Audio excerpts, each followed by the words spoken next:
ആരിൻ കരവാസനങ്ങല്ലേ ആദിയും വ്യാധിയും പോയി മറയില്ലേ. മടപ്പുര വൈകുണ്ഠമല്ലേ മണ്ണിലും വിണ്ണിലും മുത്തപ്പനില്ലേ. ഉണ്ണിയേ വന്നു കാക്കണേ എൻ്റെ ഉള്ളിലുള്ള സങ്കടം തീർത്തൊഴിക്കണേ.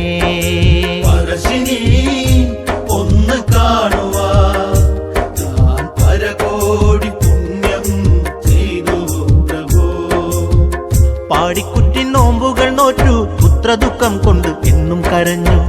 നാരായണ നാമം ഭജിച്ചു സന്താന ലബ്ധിക്ക് പാവം കരഞ്ഞു. മുത്തുപോൽ തിളങ്ങും മുത്തിനെ എന്നും പാലൂട്ടി പാടാൻ കൊതിച്ചു പോയി മനം. പറശ്ശിനി